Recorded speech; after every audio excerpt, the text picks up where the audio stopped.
यहाँ एक जटिल मन है जो कैथोलिक या प्रोटेस्टेंट के रूप में अनुकूलित है, सुरक्षा की तलाश में है।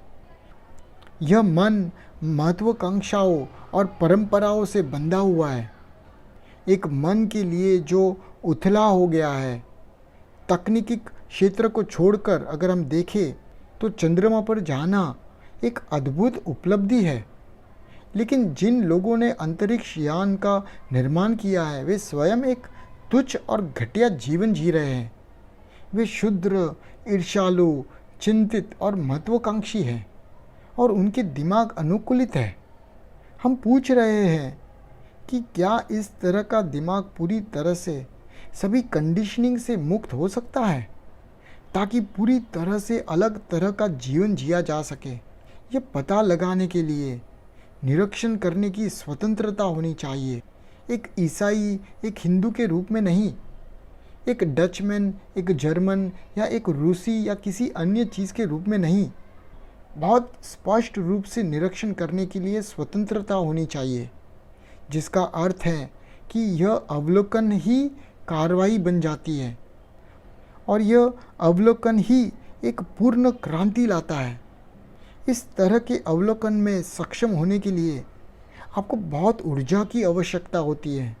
तो हम यह पता लगाएंगे कि मनुष्य के पास यह ऊर्जा क्यों नहीं है, उत्साह और बदलने की तीव्रता क्यों नहीं है। बहुत ऊर्जा है उनके पास झगड़ा करने के लिए, दुनिया को बांटने के लिए, चांद पर जाने के लिए। इन चीज़ों के लिए ऊर्जा है, लेकिन जाहिर तौर पर उनके पास खुद को मौलिक रूप से बदलने की ऊर्जा नहीं है। इसीलिए हम पूछ रहे हैं कि हम में यह आवश्यक ऊर्जा क्यों नहीं है। मुझे आश्चर्य है कि जब इस तरह का सवाल आपके सामने रखा जाता है तो आपकी क्या प्रतिक्रिया होती है। हमने कहा मनुष्य में पर्याप्त ऊर्जा है नफ़रत करने के लिए।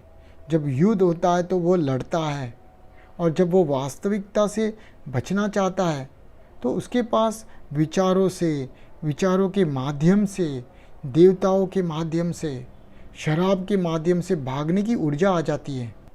जब वो खुशी चाहता है, सेक्स की खुशी या और किसी चीज़ की खुशी, तो वो बड़ी ऊर्जा के साथ इन चीज़ों का पीछा करता है।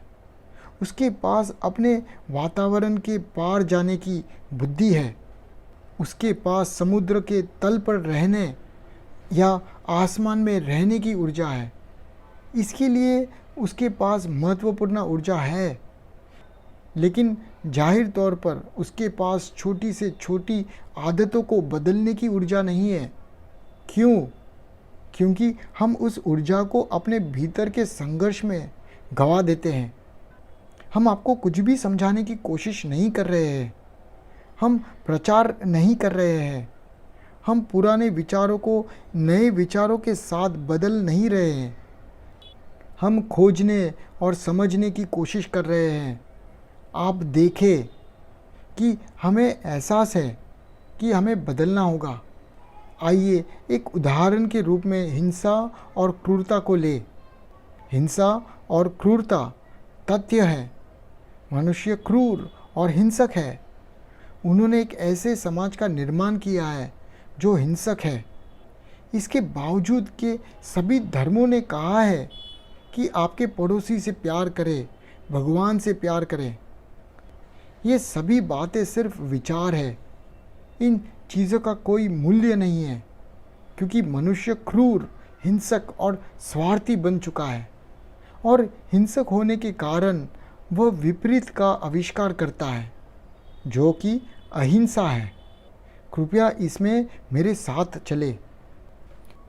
मनुष्य हर समय अहिंसक बनने की कोशिश कर रहा है।